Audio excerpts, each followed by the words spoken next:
Olá, eu sou a Ana e hoje vou falar sobre o livro Teoria King Kong de Virginie Despentes. Este é o livro, é uma edição da Orfeu Negro de 2021. O livro foi originalmente publicado em 2006, a primeira edição em Portugal foi feita em 2016. Não sei se por esta editora, se por outra. Eu vou ler aqui nas badanas a nota biográfica da autora, é muito pequenina, e uma breve explicação do livro, ou apresentação do livro, vamos lá. Então, Virginie Despentes, escritora e cineasta, conheceu uma fulgurante notoriedade após a publicação do seu primeiro romance, Baise-moi, de 1993, que mais tarde adaptou ao cinema em 2000. Tanto o livro como o filme exploram a experiência fundadora da violação na vida da autora. As suas obras de Pulp Fiction transgridem com garra e irreverência as temáticas do sexo, das drogas ou da obscenidade, propondo a raiva como antídoto à ordem dos costumes vigentes. Despentes integra a Academia Goncourt desde janeiro de 2016. Então, eu antes de mais quero só deixar um aviso. Neste livro fala-se sobre temas muito pesados como a violação, a pornografia, a prostituição. Eu vou falar desses temas também, porque interessam os pontos de vista desta autora e vou adaptar à minha sensibilidade, vamos lá, mas quero-vos só deixar o aviso de que se vai falar desses temas, está bem? Portanto, se há algo que vos deixa desconfortável, se calhar é melhor não verem. Apesar de eu achar que o ponto de vista dela, e mesmo ela como vítima de violação, tem uma voz muito interessante acerca do tema. Então, este livro não tem índice, portanto tem uma série de... tem aqui um marcador também, com a imagem da capa. Vou só retirá-lo para ele não cair. Ele tem os vários capítulos. Ele começa... O primeiro capítulo para mim funciona como uma espécie de introdução e depois eu resumi mais ou menos o tema de cada capítulo. Se bem que cada capítulo tem depois um título. E antes uma citação de uma autora que falou sobre o assunto que se vai discutir nesse capítulo. Eu acho que os capítulos não são muito fechados, ou seja, mesmo que num capítulo ela fale mais sobre pornografia, por exemplo, ela acaba por ir a outros pontos também. Às vezes faz ligação com capítulos anteriores ou com outros temas, mas eu acho que há sempre ali uma base. Vamos lá, então eu vou-vos dizer como é que eu dividi, ok? Eu apontei, eu tenho aqui o computador ao pé de mim, em cima da tábua de passar a ferro, para não variar, assim com tudo estruturado, que é para ver se não me perco. Eu já comecei a filmar este vídeo há bocadinho e, meu Deus, estava-me a perder tanto, portanto vamos ver se eu consigo não me perder imenso. Então, eu dividi assim, o primeiro capítulo é uma introdução, depois o capítulo sobre ser homem e mulher hoje, a seguir sobre a violação, depois sobre prostituição, depois sobre pornografia. O capítulo seguinte é de onde vem, fala um bocado sobre de onde vem o título do livro, Teoria King Kong, e uma espécie de conclusão que eu chamei de O Nosso Lugar no Mundo. Pronto, mas é isso. Ela em cada capítulo, ela extravasa e ela deu títulos aos capítulos, ok? Não são estes. Mas eu resumi desta forma também para estruturar melhor como é que vos vou falar do livro agora. Este livro foi-me oferecido por um amigo. Eu nem sabia da existência desta senhora, honestamente. E ela tem uma linha de pensamento muito interessante. A autora usa muito vernáculo neste livro, ok? As imagens que ela usa são bastante violentas, por vezes. Portanto, fica aqui o aviso também. Mas também desafia, eu acho, algumas ideias que eu tenho do que é uma feminista. É muito engraçado porque ela às vezes parece que está a ser muito agressiva para os homens, mas depois logo a seguir diz alguma coisa que são de uma grande empatia também para com a posição dos homens. Pronto, e eu identifico-me com esta visão de que um sistema patriarcal, como eu acho que é o nosso, que tem o homem como base e o homem como modelo, não é bom para ninguém. Não é bom para a mulher e não é bom para o homem. É claro que nós, mulheres, estamos numa posição que já tem muitos anos, que é de maior subserviência. Portanto, os papéis que nós vamos ganhando na sociedade são de bastante subserviência. Portanto, é uma posição mais frágil, ok? Mas eu acho que não é um sistema que seja bom para ninguém, honestamente. Só para alguns. Mas isso acho que depois também tem muito a ver com classes sociais. Enfim, mas ouçam, isto são tudo ideias que ela também me implantou aqui. Assim, que eu ainda não tinha pensado muito a fundo. Portanto, acho este livro também desafiante nesse sentido. Então, vou começar aqui por uma citação da página 20. Eu vou tentar fazer o seguinte. Vou usar uma citação dela e talvez desenvolver um bocadinho. Vou tentar não desenvolver muito, porque senão nunca mais saio daqui. É isso, porque eu depois começo a divagar de uma forma que é difícil. enfim, não quero que isto fique com 2 horas, mas o que eu tenho aqui apontado, tipo, cada capítulo leio qualquer coisa, alguma coisa que me tenha chamado mais a atenção.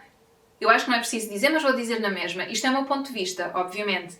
Há aqui ideias que eu interpretei de uma forma que eu não sei se era isso que ela queria dizer, presumo que sim, e então o meu ponto de vista pode não estar correto. Então eu acho que é sempre muito mais interessante lerem o livro se ficaram com alguma curiosidade, mas queria deixar a nota. Eu sei que é muito óbvio, quer dizer, se eu estou a falar sobre o livro, é o meu ponto de vista, obviamente, mas há aqui umas ou outras ideias que são, eu acho, um pouco difíceis que eu posso não ter interpretado muito bem, ok? Mas vá, vamos lá. Página 20. Portanto, aqui estamos no capítulo Enrabo-te ou enrabas-me. Okay? Não tenho a culpa, não fui eu que dei o nome a estes capítulos, ok? Que eu pus aqui, que resumi como ser homem e ser mulher hoje. Pronto. Então, na página 20 ela diz: nunca nenhuma sociedade exigiu tantas provas de submissão às imposições estéticas, tantas modificações corporais para feminizar um corpo. E isto ao mesmo tempo que nunca nenhuma sociedade permitiu tanto a livre circulação corporal e intelectual das mulheres. E eu aqui acho este paradoxo interessante. Portanto, ao mesmo tempo que nós vamos tendo mais liberdades, dela dizer que acha que há mais imposições em termos da aparência que nós devemos ter. Este livro foi escrito em 2006. Nós estamos em 2023, não é? Já passaram quase 20 anos. Eu acho neste momento que daquilo que eu vou vendo, até em aplicações que são para pessoas bastante jovens, como por exemplo o TikTok, os filtros que vão surgindo são muitos, mas muitos deles são de modificação das feições femininas e dão-te, e depois é o rosto perfeito. És feia ou és bonita? E é sempre muito no feminino. Okay? Não digo que não existam outras, aquelas que eu tenho apanhado são muito nesse estilo. Atenção, eu não tenho TikTok, eu vejo no TikTok do meu namorado, ele é rapaz, portanto, porque poderia-se dizer, mas é o algoritmo, porque tu és mulher. Mas não será tanto esse o caso. Portanto, eu acho interessante que, e também há estudos que dizem que há algumas pessoas que neste momento chegam a clínicas de estética e pedem para ficar como aparecem no filtro, e essa pressão para se ter um determinado aspecto é um bocadinho assustadora, pronto. Eu bem sei que os anúncios que nós vemos na televisão, eu acho que nós somos todos muito permeáveis a essas coisas. Anúncios que vemos na televisão, que vemos nas revistas e jornais, em billboards, portanto, em mupis, placares, como nos são vendidos, por exemplo, os cremes e não sei o quê, o anti-rugas, o anti-envelhecimento, etc. Portanto, para nós, mulheres, a coisa está muito feita para sermos jovens a vida toda, etc. E acho que há um padrão que é mais violento para nós, há mais imposições para nós, como é que o corpo da mulher deve ser, como é que nós nos devemos apresentar. Portanto, acho que existem mais limitações para a nossa aparência. Uma mulher que envelhece é velha, um homem que envelhece é glamouroso ou qualquer coisa assim, não é? Então, eu acho que sim, que estas imposições ainda existem. É claro que eu não tenho bem a certeza. Cá em Portugal, que eu saiba, o mercado da cirurgia plástica não é assim uma coisa extraordinária, mas eu sigo muitas youtubers americanas que falam sobre essa questão, sobre a corrida a determinadas cirurgias e para parecerem mais assim ou mais assado, como se o nosso valor estivesse tão agregado à nossa aparência física. Percebem? Porque eu acho que uma pessoa que faz, seja homem, seja mulher, que faz uma operação plástica que não tem que fazer, que se submete a uma coisa que é violenta para o nosso corpo, que é uma cirurgia, tem uma série de riscos, estás sob anestesia, tem uma recuperação dolorosa. Uma pessoa que se sujeita a isso, qual é a motivação? Percebem? Eu não quero julgar, eu acho que uma pessoa deve fazer o que quer fazer e eu acho positivo existirem estas opções de se fazerem cirurgias. Mas estas cirurgias que são estéticas, eu às vezes questiono-me e às vezes vejo também vídeos de mulheres que até eram bonitas e tinham umas feições particulares que eram delas, sabem? E de repente são iguais. Tu olhas para ela e não vês uma mulher que fez uma cirurgia, percebes? Então, esta questão das cirurgias eu acho uma questão complexa. Não acho uma questão facílima, sinceramente, de discutir. Mas acredito que, apesar disto ter sido escrito em 2006, aliás, isso é uma coisa que eu senti durante todo o livro, que há muita coisa que se mantém, que é que dá completamente para situar no agora. Se me dissessem, isto foi escrito em 2023, eu acreditava. No fundo, tirando uma ou outra referência que ela faz a qualquer coisa que se passou em França, que isso dá para situar mais historicamente. Tudo o resto eu situo muito no agora. Ok? Depois passamos para a página 23, muito perto. Este livro é pequenino, não é? É um livro que se lê bem. Quer dizer, é preciso ter algum estômago, ok? Porque isto de vez em quando fica forte. Mas pronto. Então. O que eu achei piada é uma coisa que ela diz assim. Espantoso e brutalmente revelador. A revolução feminista dos anos 70 não produziu nenhuma reorganização na guarda das crianças. E o mesmo se passa com a gestão do espaço doméstico. Trabalhos não pagos, portanto femininos. Permanecemos no mesmo estado de artesanato. E eu achei engraçado ela falar de artesanato, porque eu uso nos meus trabalhos muitas técnicas artesanais. O crochê, o bordado, que são consideradas técnicas menores. E estive a acompanhar de perto um trabalho com artesãos e percebi que realmente é um trabalho que é já muito especializado e eu não me considero artesã, ok? Eu sou uma artista plástica que usa essas técnicas. Pronto. Ou faço trabalhos de artes plásticas em que uso essas técnicas, mas não sou uma artesã. Porque isso depois requer um tipo de conhecimentos, não só conhecimentos, destreza, técnicas que são tradicionais, pronto, que eu não sei, que eu não é tanto esse o foco do meu trabalho, vamos lá. Mas achei engraçada esta relação com o artesanato, porque de facto o artesanato sempre foi visto como uma arte menor. Pronto. E depois diz aqui mais abaixo, por que razão ninguém inventou o equivalente do IKEA para a guarda de crianças, o equivalente do Macintosh para a lida da casa? Portanto, algo que nos ajudasse a nós mulheres a não termos que fazer isso tudo. São horas dos nossos dias, estão a perceber? E eu estava a pensar nos encontros que tive com as escolas, em que falei com rapazes e raparigas, e numa das turmas falou-se da diferença com que os rapazes eram tratados. Falámos sobre irmãos, portanto, quando os casais têm filhos em que têm um rapaz e uma rapariga, ou rapazes e raparigas, não interessa quantos, e se há diferença no tratamento. Se estes miúdos que estavam nesta turma sentiam que existia diferença de tratamento. E a maior parte deles disseram que sim. Que sentiam, ou seja, as raparigas tinham que fazer determinadas tarefas e os rapazes não. E eu achei isso interessante. E estava a pensar agora com esta coisa do Festival de Música da Primavera, que é um festival de música clássica que está a acontecer cá em Viseu, estava a pensar neste pessoal que toca estes instrumentos, será que eles e elas tiveram as mesmas horas de treino? Estão a perceber? Para ensaiar em casa? Tiveram direito às mesmas horas de treino em casa? Não sei, foi uma questão que me surgiu na cabeça, não sei se... provavelmente sim, faço ideia. Mas pronto, então, depois, na página 26, ainda neste capítulo, assinalei aqui, o confisco do corpo das mulheres produz-se ao mesmo tempo que o confisco do corpo dos homens. Além de alguns dirigentes, aqui não há ganhadores. Ou seja, aqui está aquela questão de ela também se pôr no lugar dos homens. Portanto, também também ter alguma empatia com o que é a posição dos homens. Eu acho que ela é muito crítica da forma como a sociedade está estratificada, ou está estruturada. Mas eu não acho que ela seja crítica dos homens per se. Okay? E acho até que ela muitas vezes demonstra uma grande empatia. Pronto. E aqui o que ela diz no fundo parece-me é que, tirando assim algumas pessoas que têm muito dinheiro, não há ganhadores e que têm muito dinheiro por causa do sistema estar estruturado desta forma. Mas tirando isso, somos todos explorados por este sistema, de uma forma ou de outra. Portanto, não há grandes ganhadores.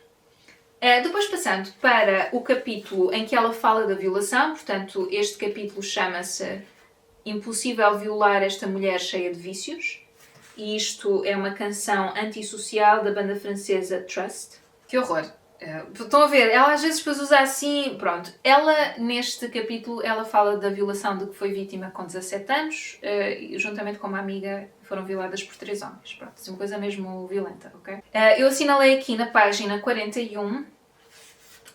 É extraordinário que entre mulheres não se diga nada às raparigas, não ocorra a mais pequena transmissão de saber, de dicas de sobrevivência, de conselhos práticos simples. Nada. E isto eu acho interessante. Eu sei, eu não sei como é que é convosco, quem me está a ver aqui é mulher, mas eu desde muito nova, eu lembro-me que havia um homem que se... Como é que se diz? Aqueles que se expõem. Tipo, que abria assim ao som... Até me custa pensar nisto. Há uma fase... Eu não sei como é que foi convosco, mas eu cá em Viseu, quando comecei a desabrochar como mulher, não é? Pai, com os meus 14 anos, E eu até foi um desabrochar tardio, portanto, eu nem posso imaginar as minhas amigas mais novas, que desabrocharam mais cedo. E eu lembro-me que havia um homem que se expunha no parque, tipo que mostrava os órgãos genitais e não sei o quê, e eu lembro-me que não era uma coisa que nós falássemos umas com as outras. E eu não me lembro, por acaso eu não me lembro dos meus pais falarem sobre isso comigo.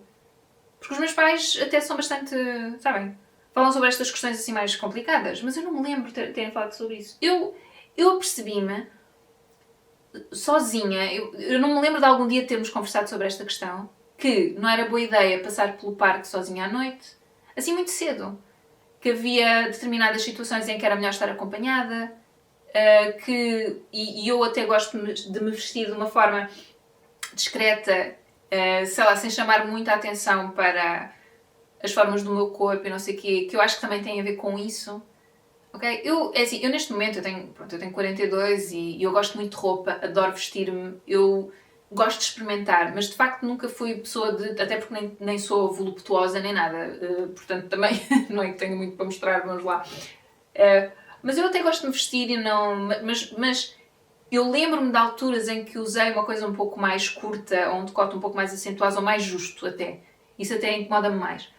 E de me sentir super, super mal, super observada, e comentários, e, por exemplo, nas discotecas andámos sempre juntas, tínhamos estratégias, pois é, nós tínhamos estratégias quando alguns gajos nos vinham chatear, que era quase inevitável, que vinha chatear o nosso grupo, ou a mim ou a minha amiga, eu estar sozinha, tipo, nem pensar. Tínhamos estratégias para nos escapulir, porque alguns eram mais insistentes do que outros. Então, é engraçado que, sim, algumas coisas falavam-se, mas aquelas assim que eu acho... Outras não, é. Tipo, andar sozinha, não me vestir de determinada forma, etc, etc. Eu acho que são coisas que nós internalizamos com esse receio, com essa consciência, aliás, até muito viva, de que podemos ser vítimas de alguma coisa. E isto é um bocadinho horrível, não é? Eu lembro-me, enfim, no meu liceu até, houve uma altura que havia um corredor pelo qual nós sabíamos, eu não sei se já falei disso aqui, se nós passássemos por esse corredor, ou seja, imaginem, na minha escola eu tinha aulas numa ponta da escola e depois para a aula seguinte tinha que atravessar a escola para ir para outra sala, para outra disciplina. E nós sabíamos que naquele dia, naquela hora, estava lá uma determinada turma e até se chamava aquilo o corredor dos apalpões. Que nós sabíamos que se fôssemos por ali, íamos ser apalpadas. Só que imaginem, a chover e frio, e estamos em Viseu, mas não interessa onde é que estamos. Se fôssemos por fora, era muito mais longo. Era um caminho muito mais longo, às vezes estávamos atrasadas. E eu lembro-me que nós, ao passarmos, éramos apalpadas a maior parte das vezes. Ninguém fazia nada. Tipo, nós tínhamos lá os contínuos nos corredores e não sei o quê, ninguém fazia nada. Eu não me lembro de algum dia ver alguém a chamar-lhes a atenção ou não. Eram os rapazes de uma turma que se punham do lado e do outro do corredor. Depois até nos diziam, às vezes, até ouvia coisas do género, se não querias não tinhas passado por aqui, mas era do género, às vezes estávamos mesmo atrasadas, tínhamos que ir, a culpa é nossa, desculpa, mas a culpa é nossa. Eles é que estão a fazer qualquer coisa nojenta. E ninguém fazia nada. Isto já foi há uma data de tempo e eu pensei que aos 15, 16 anos tu nem tens, ou pelo menos eu não tinha, o discernimento de fazer queixa, de dizer isto não está correto. Eu acho que se calhar os miúdos agora, que se fala muito mais destas coisas, se calhar já fariam, já não admitiriam uma coisa destas. O que é bom, é positivo. Ok? Mas ou seja, há coisas que vão acontecendo, ou que foram acontecendo ao longo da minha vida, que eu fui internalizando e fui pensando, ok, eu não me quero pôr em risco. Mas eu acho isso muito injusto. Eu acho que uma mulher pode poder vestir-se e arranjar-se e mostrar-se como quer. Sem estar a pensar que pode ser atacada. Porque esse problema não é dela. Esse problema é de quem a ataca. Essa pessoa que a ataca, esse homem que a ataca, é que tem um problema. Não é ela. Portanto, enfim. Mas pronto, já me estou a desviar um pouco. Mas achei interessante porque é isso. Não se fala muito, não é uma coisa muito falada, muito verbalizada. Que eu acho que até se devia quase falar mesmo nas escolas. Mas, enfim, esta questão da sexualidade é sempre muito complicada, é sempre muito tabu e ninguém quer falar até as coisas acontecerem, pronto. Depois, na página 44, ela fala de uma ideia de uma feminista americana chamada Camille Paglia e que a fez a Virginie Despentes pensar de forma um pouco diferente sobre a violação. Portanto, aquilo por que ela passou, a forma como as pessoas se referiam a isso como a pior coisa que lhe aconteceu, como a vida dela acabou, ela está marcada, está manchada, se calhar estava a pedi-las, como é que ela estava vestida, esse tipo de coisas, enfim. E ela, de repente, quando leu esta feminista, começou a ver a coisa de outro ponto de vista que a ajudou até a avançar e a andar em frente e a voltar a tomar as rédeas da sua própria sexualidade, porque isso é uma coisa que ficou lá um trauma, não é?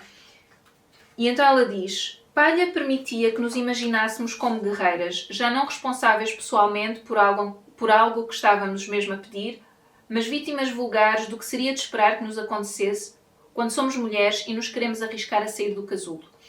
Ela era a primeira a retirar a violação do pesadelo absoluto, do não dito, do que é preciso que nunca ocorra, transformando-a numa circunstância política, em algo que devíamos aprender a aguentar.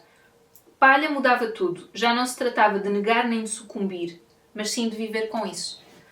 Ou seja, é assim uma coisa que lhe aconteceu. Foi assim, isto para mim foi difícil de perceber.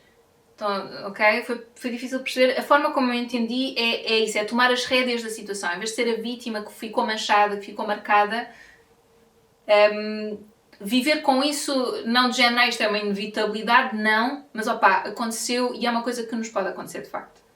Como mulheres. E como é que nós podemos reagir e lutar contra isso. E ela fala de outras formas também de reagir, de forma às vezes até violenta. Mas acho que eu vou falar sobre isso mais à frente. Que eu também achei um ponto de vista interessante, porque eu acho que não é o que nos dizem. Eu acho que normalmente a narrativa que nos dizem é tipo, se tentarem violar, deixa fazer tudo, fica quieta que é para não te matarem. Então, pois, porque ele não tem problemas, quer dizer, estão a perceber, somos sempre convidadas a deixar fazer tudo. Não sei, isto fez-me, estão a perceber, eu acho que são ideias, assim, difíceis. E que me fizeram, assim, pensar de várias formas diferentes sobre a mesma questão. Ok? Porque eu consigo perceber como é que tu podes rebater isso, está bem, mas a vida é mais importante, se calhar, do que roubarem-te isso. Se calhar, não sei. Ou seja, porque não lutar pela nossa vida também?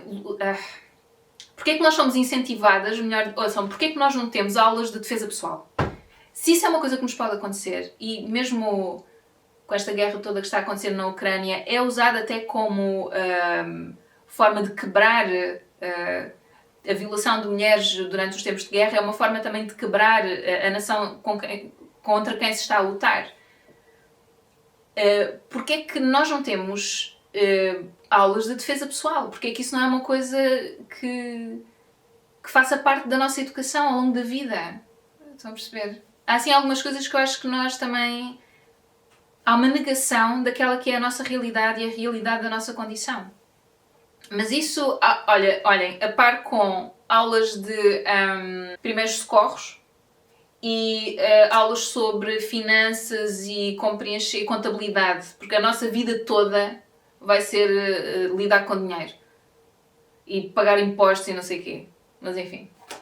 Depois, desculpem, já me estou a distrair, página 48 e 49.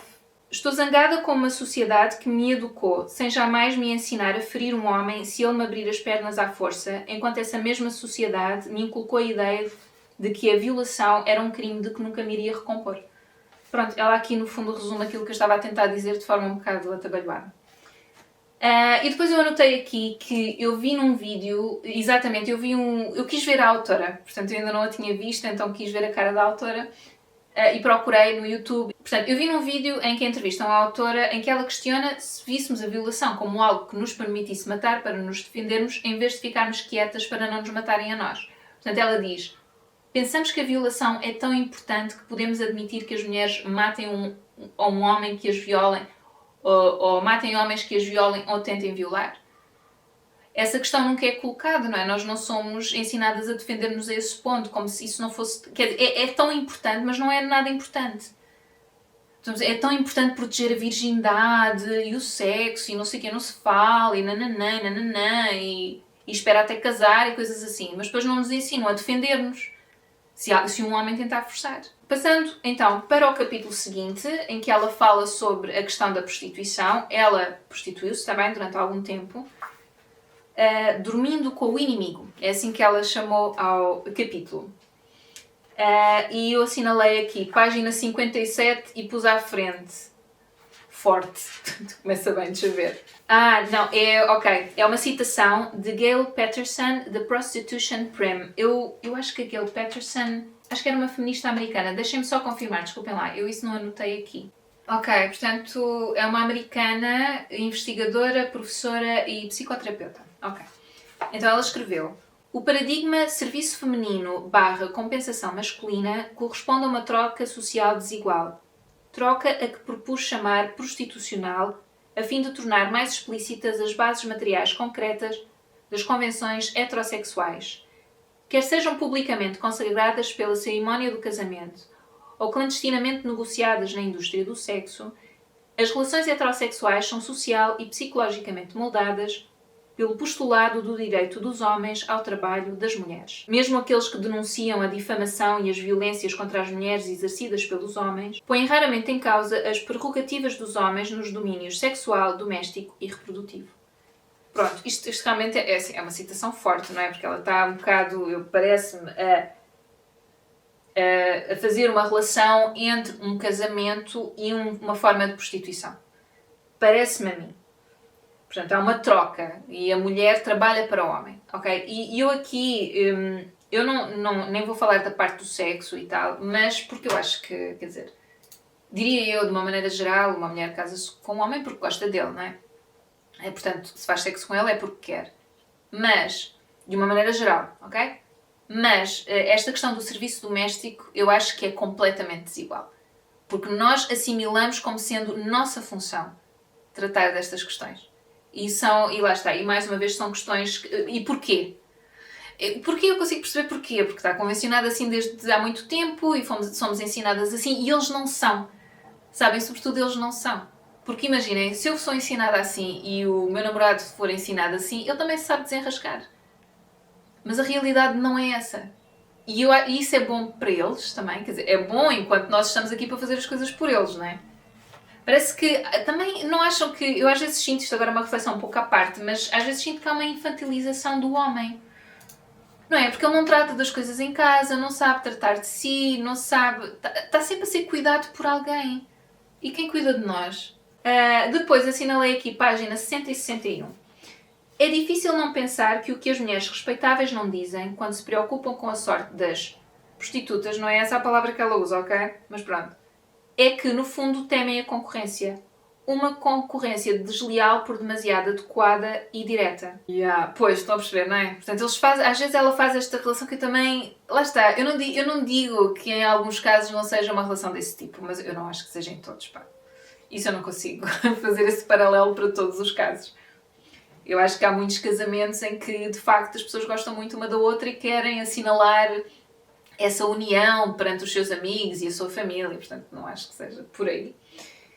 E depois aqui, ela diz: já disse publicamente por várias vezes em entrevistas que me prostituí de forma ocasional durante cerca de 2 anos. E depois é interessante como ela fala como opta por se prostituir, não é? E é interessante porque ela estava a trabalhar num supermercado, ganhava mal e porcamente, e depois nem sei bem como surgiu a oportunidade de se começar a prostituir e percebeu que conseguia ganhar muito mais, assim em pouco tempo, e que os homens até a tratavam com bastante respeito. Isto no sítio onde ela vivia, portanto não estamos a falar em Paris, porque depois há uma transição para Paris e a situação muda.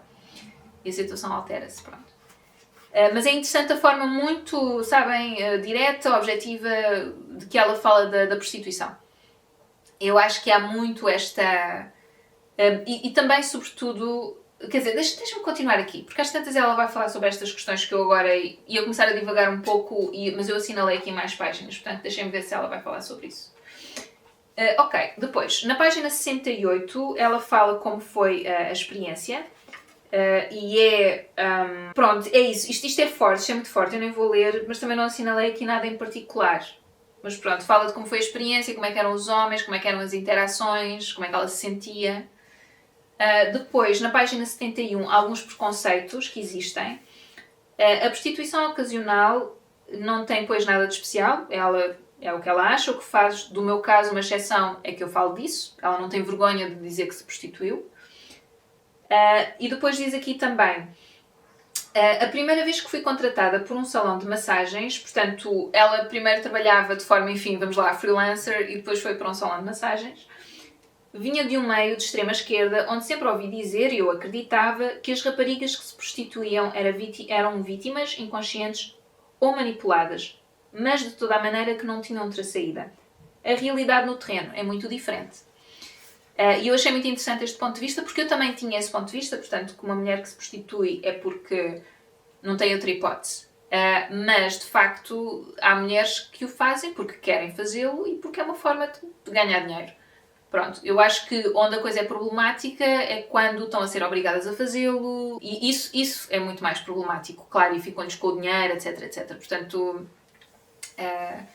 por isso é que eu acho que a prostituição devia ser legal. Eu acho que nós temos um problema com o sexo, assim, uma coisa assim, por demais. Há algumas coisas que, olha, pagavam impostos, percebem? Também era mais seguro para elas e pronto. Uma coisa... Eu percebo que tem que existir algum secretismo, mas não... Enfim. Esse é aquele problema eterno. Depois, na página 73, também assinalei. Só me dei conta de como esta posição era confortável depois de ter parado. Portanto, ela depois... eu aqui não sei muito bem se ela diz... Não, portanto, ela entretanto parou de se prostituir. E depois diz assim: quando tornada Virginie Despentes, portanto, já deixou de se prostituir, começou a escrever livros. Eu não sei se ela está a falar depois de ter escrito o Baiser-moi, que é onde ela fala sobre a sua violação.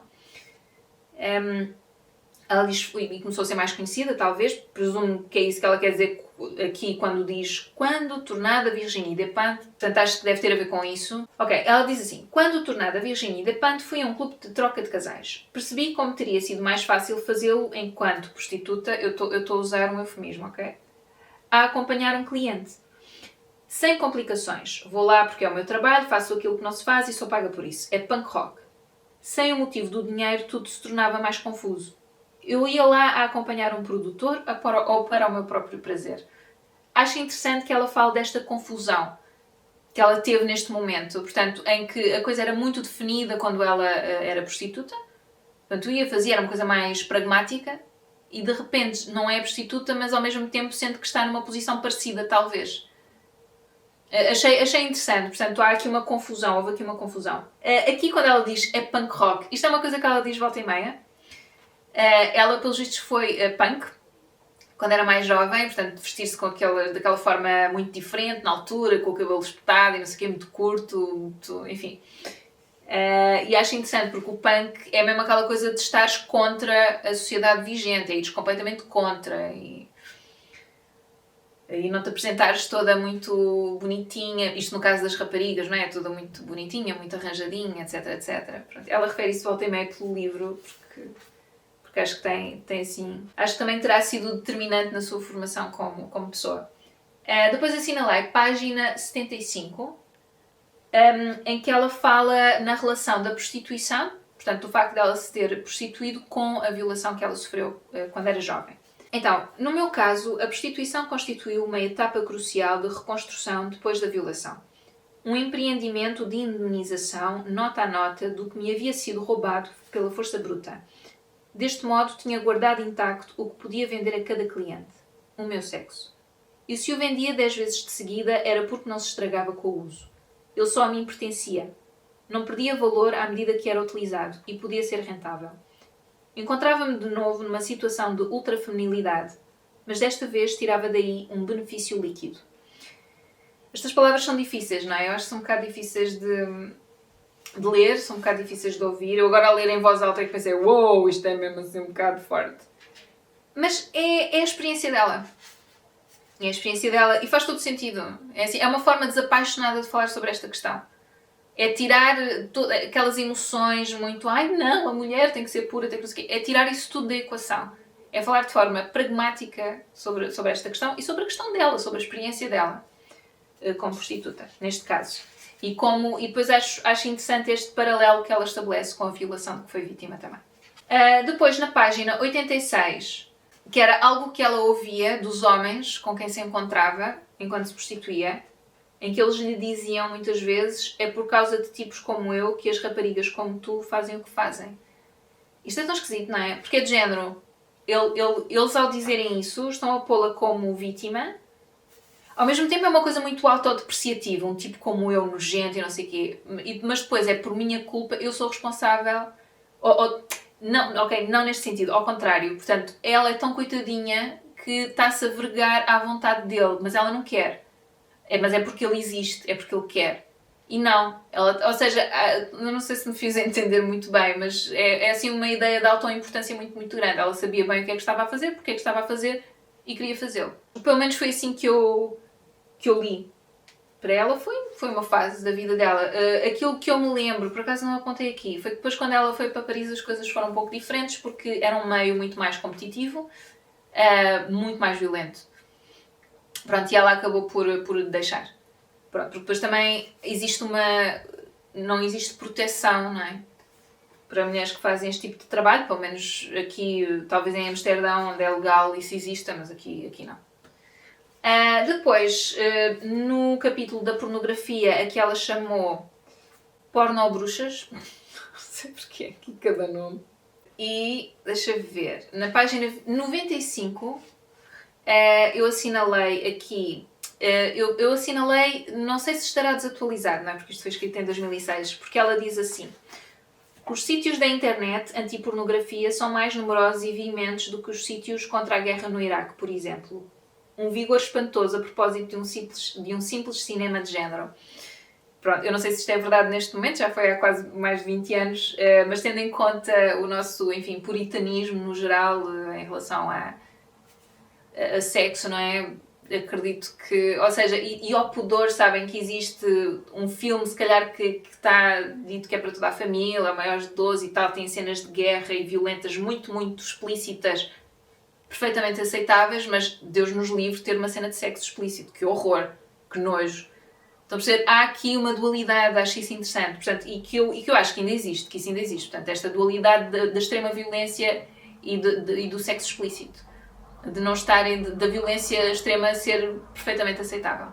E passa no telejornal e qualquer pessoa pode ver e pronto. E no caso da pornografia, não é? E é visto como o sexo, é visto como algo demoníaco, isso é muito interessante.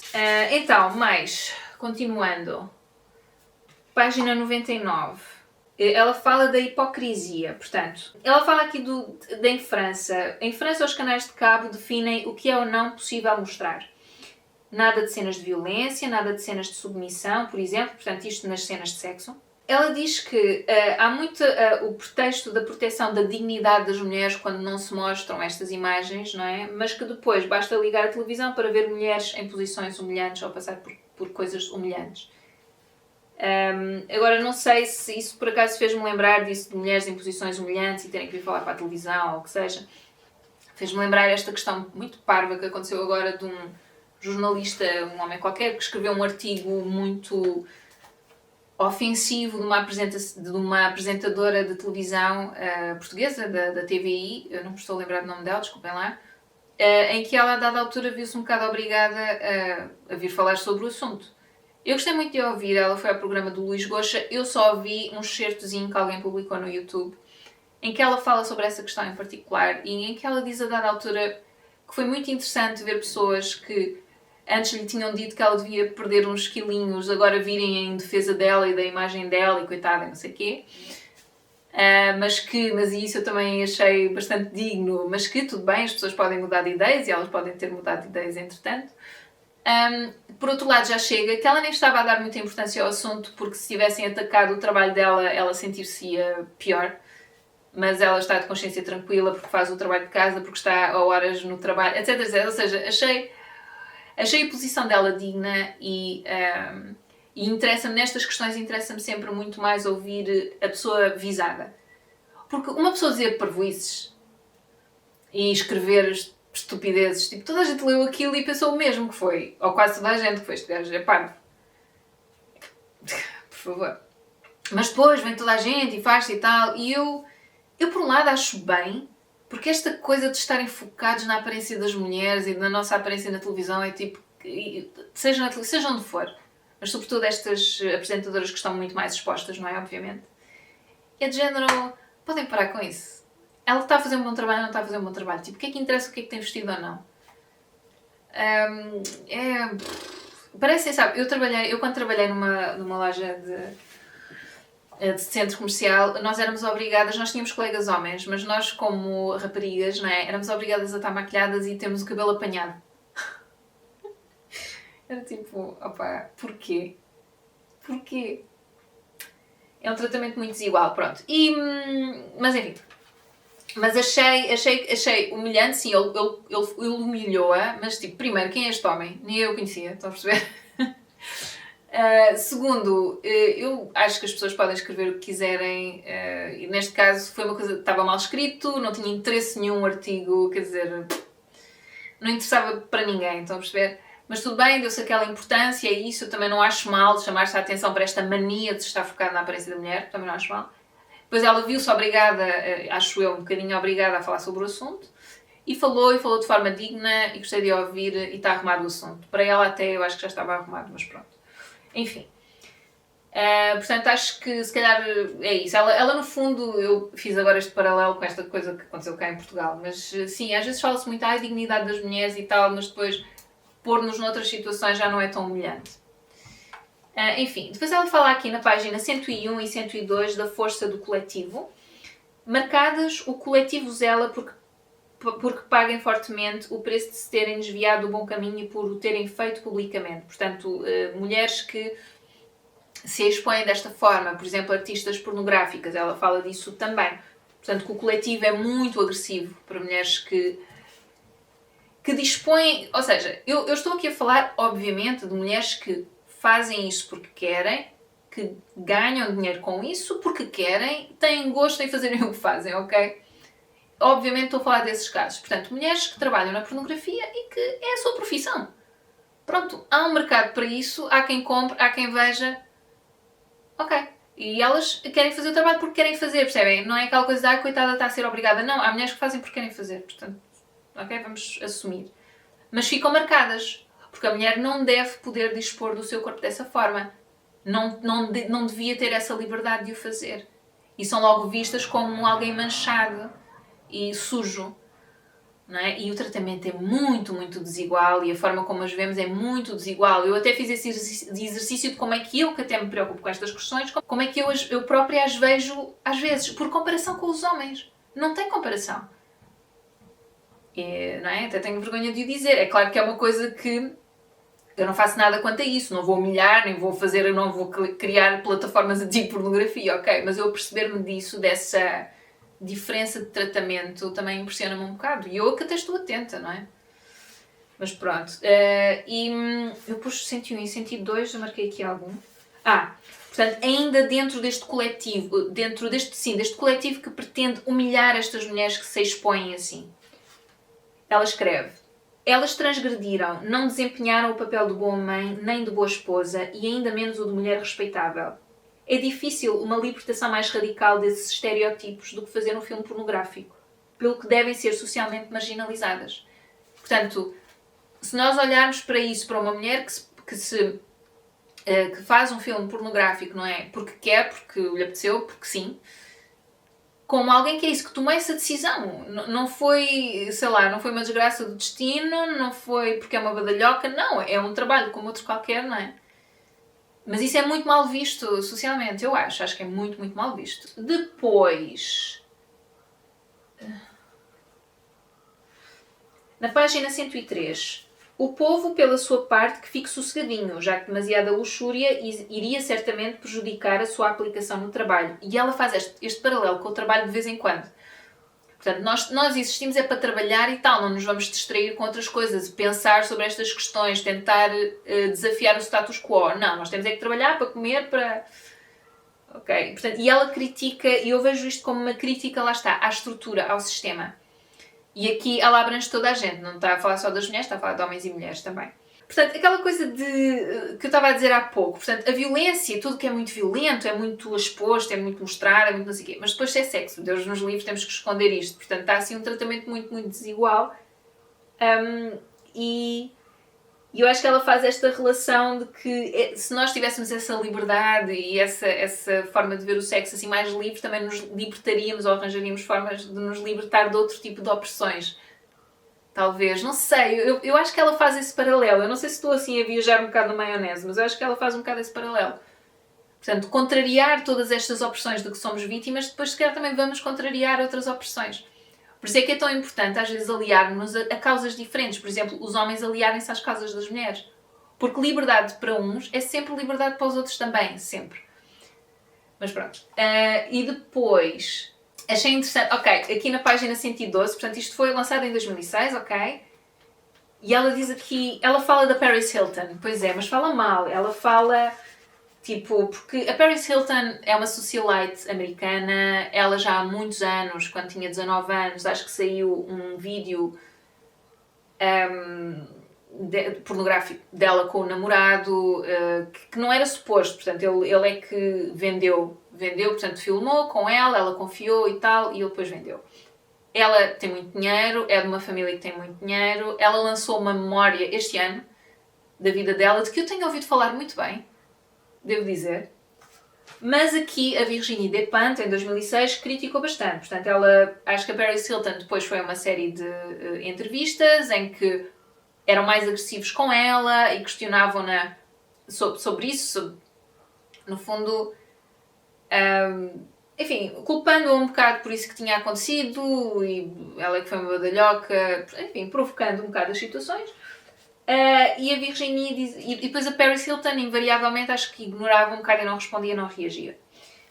E a Virginie diz aqui: pertence a uma casta que historicamente tem direito ao escândalo, a não se conformar com as regras que se aplicam ao povo. Antes de ser uma mulher sujeita a um olhar de homem, é uma dominante social, capaz de escamotear o julgamento de quem é menos privilegiado. Agora, eu não quero dizer com isso que uma pessoa que está numa situação social mais confortável, que não tenha outro tipo de tratamento. Tem. E nós sabemos isso, e cá em Portugal isso é tão óbvio. Eu acho que nós somos um bocadinho provincianos nisso, honestamente. Mas pronto. A autocrítica, mas pronto. Mas eu acho que ela foi um bocadinho injusta aqui com a Paris Hilton, porque até foi uma altura em que a Paris Hilton foi vítima disto, portanto saiu este vídeo dela. Foi também...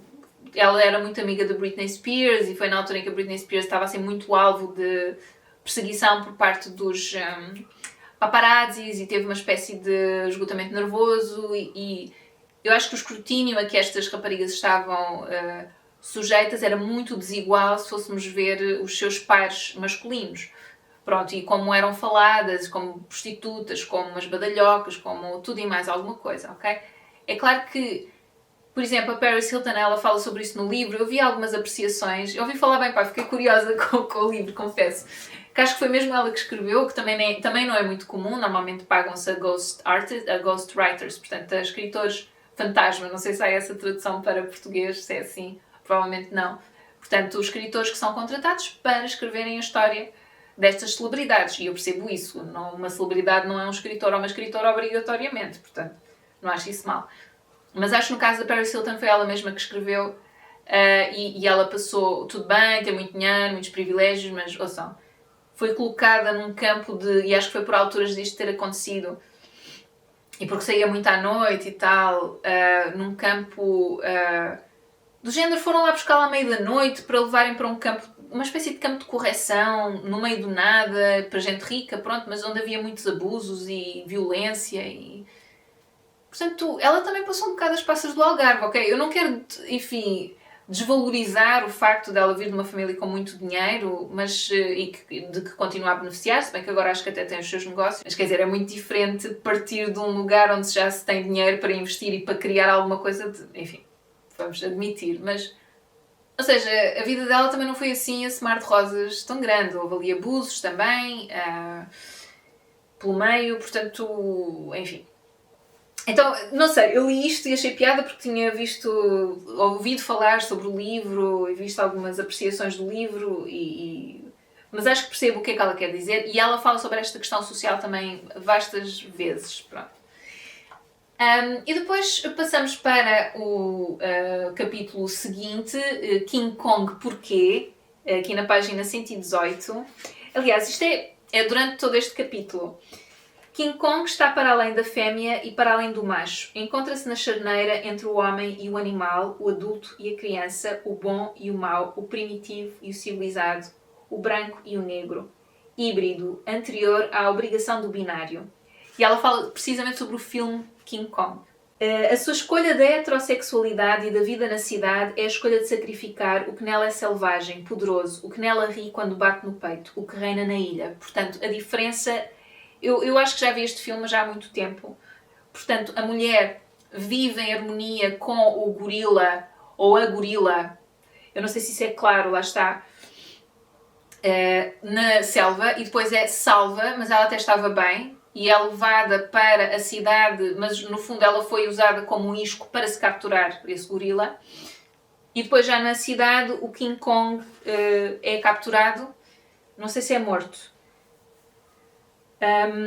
Mas aqui é quando a Virginie Despentes diz a sua escolha da heterossexualidade e da vida na cidade é a escolha da mulher, da tal bela desse filme que é salva, pronto. Então ela sacrifica o que nela é selvagem, poderoso, o que nela ri quando bate no peito. E eu não sei se interpreto bem, mas eu acho que a Virginie Despentes fala do que em nós, mulheres, é selvagem e poderoso e que nós sacrificamos para nos encaixarmos naquele molde que criaram para nós. Pronto, foi assim que eu interpretei. E acho que é uma bela metáfora com base no filme do King Kong. Depois, eu só assinalei aqui mais coisas, mas este vídeo já vai tão longo, eu acho que também não tenho muito mais a dizer. Ela fala da feminilidade, que para ela não... que é a arte do servilismo e da prostituição, que não... Ela diz... Em geral, trata-se apenas de ganhar o hábito de se comportar como um ser inferior, portanto, ser feminina. Entrar numa sala, ver se há homens, querer agradar-lhes. Não falar alto. Não se exprimir em tom categórico. Não se sentar com as pernas abertas para ficar mais confortável. Não se exprimir num tom autoritário. Não falar de dinheiro. Não querer tomar o poder. Não querer ocupar um posto de chefia. Não buscar prestígio. Não rir alto. Não ser demasiado espirituosa. Agradar aos homens é uma arte complicada que exige que se apague tudo o que seja do domínio do poder. Pronto. Ser complexada, eis o que é bem feminino, diz ela ainda. E depois, tagarelar é feminino, tudo o que não deixa rasto. O que é doméstico, o que se refaz todos os dias, o que não tem nome. E depois diz aqui também, isto é tudo um bocado forte. Isto eu só estou a ler partezinhas, estão a perceber? Não digo que em si mesmo ser mulher constitua uma opressão horrível. Há algumas que se saem muito bem. É a obrigação que é degradante. Portanto, a obrigação de termos que desempenhar este papel. Pronto. E então é isso. Quando eu digo que ela às vezes é violenta, é nisto. Esta forma como ela apresenta. Mas ouçam, eu aprecio isso. Precisamente porque não é esperado que uma mulher o faça. Pronto. Mas ela depois, logo a seguir, ela deixa uma ideia desafiante. Mas antes esperem. Portanto, isto já passando então para o último capítulo. O último capítulo, que eu acho que é uma espécie de conclusão. Que se diz adeus, raparigas. E depois tem aqui uma citação da Virginia Woolf, que é... Da Virginia, não da Virginia. Uma citação da Virginia Woolf, antes desta conclusão, vamos lá. Que é: o primeiro dever de uma mulher escritora é matar a fada do lar. E eu quero começar a escrever o meu policial. Eu acho que já disse aqui no canal que eu gostava imenso de escrever um policial. É assim um sonho que eu tenho e já tenho uma ideia, já tenho uma narrativa. Só que ainda não consegui. Eu também estou a procrastinar um bocado. Mas as tarefas domésticas roubam muito tempo. Mas eu estou a procrastinar também. Estão a ver? Já estou a desvalorizar o tempo que as tarefas domésticas me tiram. Mas pronto, mas isso cá em casa é discutido. O meu namorado está com imenso trabalho. Este mês é mesmo muito complicado para ele. E ele tem sempre muito trabalho. E eu sei, eu vejo. Não é uma coisa do género, ele diz, mas não. É mesmo, é de facto. E a falar, é uma coisa discutida. Pronto. Avançando. Depois aqui na conclusão. Não me venham dizer que as coisas evoluíram tanto que já estamos noutro patamar. A mim não. O que tenho de suportar enquanto escritora é o dobro do que um homem suporta. Pronto, esta é uma citação dela. Depois, que eu não vou comentar, acredito nela. Depois na página 146 eu achei interessante porque eu acho que ela fala aqui um pouco do surgimento dos machos alfa de que se fala agora. Ela diz: quando o mundo capitalista se desmorona e não consegue satisfazer as necessidades dos homens, quando não há trabalho nem dignidade no trabalho, mas pressões económicas absurdas e cruéis, vexames administrativos, humilhações burocráticas, A certeza de que se vai ser enganado quando se quer comprar alguma coisa. Continuamos a ser consideradas responsáveis. É a nossa libertação que os torna infelizes. A culpa não é do sistema político instalado, mas da emancipação das mulheres. E isto vai muito, muito de encontro a estes discursos de macho alfa que se tem ouvido. Portanto, a culpa é nossa da emancipação das mulheres, das coisas estarem como estão. É tão engraçado como é que nós temos as costas largas, não é? Mas achei engraçado porque é isso, este livro já foi escrito há tanto tempo, mas isto tem muita atualidade. E por último, uma ideia bastante desafiante na página 150 e 151, que eu acho depois engraçado, lá está, porque neste livro ela vai falando sobre o papel da mulher, desculpem, do homem também, mas mais en passant. Mas depois quando acaba aqui com há uma forma de força que não é masculina nem feminina, que impressiona, assusta, tranquiliza. A capacidade de dizer não, de impor opiniões, de não se esquivar. É indiferente se o herói usa saias e tem grandes mamas. Oi pá, não, eu não vou ler isto. Ou se entece como um garanhão e fumo charuto. Desculpem, isto não é para crianças, ok? É claro que é penoso ser mulher. Medos, constrangimentos, imperativos de silêncio, chamamentos a uma ordem que já deu o que tinha a dar, todo um festival de limitações imprecisas e estéreis. Sempre como estrangeiras, obrigadas aos trabalhos mais duros e a fornecer a matéria-prima sem fazer ondas. Mas ao lado do que significa ser um homem, é uma brincadeira. Com efeito, acabamos por não ser nós quem está mais aterrorizado, nem mais desarmado, nem mais tudido. O sexo da tenacidade, da coragem e da resistência foi sempre o nosso. De qualquer modo, não tivemos escolha. E eu acho isto muito interessante.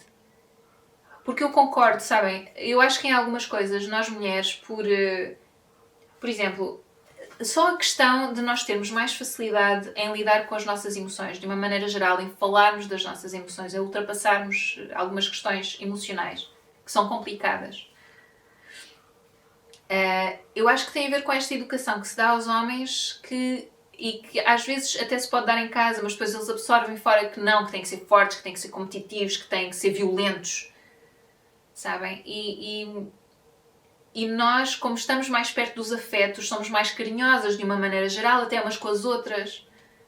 Não é? Há aqui uma suavidade, eu acho, que existe em nós que é invejável, que eu acho que, como ela diz, também vem da resistência. Vem da nossa resistência a este mundo, mas que é positivo. E mesmo esta coisa de nós aprendermos a sermos independentes, os homens não. De uma maneira geral, mais uma vez, ok? Eu acho que já há muitos homens, rapazes, que são educados a serem independentes. Mas eu também vejo muitos que não são capazes de o fazer. Estão sempre dependentes de alguém. E isso é bom, isso é positivo. Então, eu acho que isto é isso. Acho que isto não é bom para ninguém. Pronto. E ela acaba aqui: o feminismo é uma aventura coletiva para as mulheres, para os homens e para os outros. Uma revolução que está em marcha, uma visão do mundo, uma escolha. Não se trata de opor as pequenas vantagens das mulheres às pequenas conquistas dos homens, mas de dar cabo de tudo. Dito isto, adeus raparigas e melhor viagem. Pronto, ouçam, isto foi assim um vendaval, não é? Um bocado um carrossel de coisas e de assuntos. Eu acho que têm todos um bocado esta ligação de destruir o status quo, portanto, de ir completamente contra aquilo que está estruturado, a forma como tudo está estruturado. Eu acho que ela por vezes é violenta sim, na forma como se expressa e na forma como apresenta as questões. Cita outras autoras, sobretudo mulheres. Eu acho que são só mulheres até. Não tenho a certeza absoluta, pronto. Cita outros autores sobre estas questões que também acham o mesmo. É uma visão um bocado violenta, mas eu sinto que é de dar o poder à mulher. Tem muito disso, de dar o poder, de sermos contestatárias, de não nos resignarmos a encaixar neste molde que prepararam para nós. Mas que também dá pistas para os homens também. Portanto, não acho que... É claro que isto é escrito, é escrito por uma mulher para as outras mulheres, eu senti. Acho que é sobretudo isso. Mas também ela vai pontuando o texto de alguns pontos que eu sinto serem, lá está, de grande empatia para com a situação dos homens também. Portanto, que esta estrutura que nós temos não é boa para ninguém. Pronto, estou-me a repetir, desculpem, mas eu quero deixar isso claro, porque eu acho que há muito medo do feminismo e tal. Não sei porquê, ou só o feminismo, eu acho. Não sei porquê, porque já existiram Provavelmente ainda existem feministas que acham mesmo que é matar os homens, que nós devíamos cá viver sozinhas e tal. Pá, eu vou lendo algumas coisas aqui e ali, não acho que seja uma maioria, acho que é um ponto de vista, como outro qualquer, muito radical, não é? Não é de todo o que ela diz aqui, eu não acho, ok? Mas é um livro difícil de ler, sobretudo porque coloca em questão muitas coisas que estão muito interiorizadas em nós mulheres, sobretudo sobre a nossa posição como seres sexuais. Okay? Acho que é uma coisa que ainda gera muita vergonha, está envolta em muito tabu. Eu só tenho pena que ela não tenha falado também da menstruação, acho que faltou aqui, mas pronto, mas ela focou sobretudo nesta questão da sexualidade, eu acho. E é isso, eu gostei imenso do livro, acho que é uma leitura pesada, muito pesada, mas ao mesmo tempo fluida. Portanto, este livro lê-se em pouco tempo, se tiverem tempo, claro. Mas desafia, pelo menos a mim, desafiou algumas ideias que eu tinha, deixou-me aqui a pensar noutras, nada disto são ideias fechadas, pelo menos para mim. Eu sei, uma ideia, lá está, que eu acho que também perpassa todo o livro e que para mim é uma ideia fechada, que é a estrutura como está, não funciona. Pronto, não funciona para ninguém. Mas isso acho que até está mais ligado ao capitalismo, ao sistema capitalista também. Não só, mas também. O nosso mundo é complicado, sabem? A gente complica tudo, é impressionante. Mas enfim, e eu também não tenho conhecimentos assim, suficientes sobre essas coisas. Vamos já esclarecer, não é? Isto foi só assim uma breve apreciação, quer dizer, para YouTube. Em quanto tempo é que eu estou? Estou ali a olhar para o Viewfinder, 1 hora, pouco mais de 1 hora, mas vou editar, vai ficar mais pequeno. Pronto, divaguei, espraiei um bocado, eu acho que é isso. Para mim, pelo menos, são questões assim complicadas, mas espero, vamos ver agora quando estiver a editar o que é que eu vou achar, espero pelo menos ter passado a ideia que eu queria. Eu aconselho-vos que leiam o livro, claro, acho que é uma leitura que vale a pena, mas, eu nem disse, a tradução é de Luís Leitão. Não veio ninguém dizer que tinha que ser traduzido por uma mulher feminista. Desculpem, porque isso é uma coisa que me irrita um bocado. Mas pronto, ouçam, vou ficar por aqui. Espero que tenham gostado do vídeo. Espero que não tenha ficado muito confuso, ok? E é isso. E até à próxima. Tchau, tchau.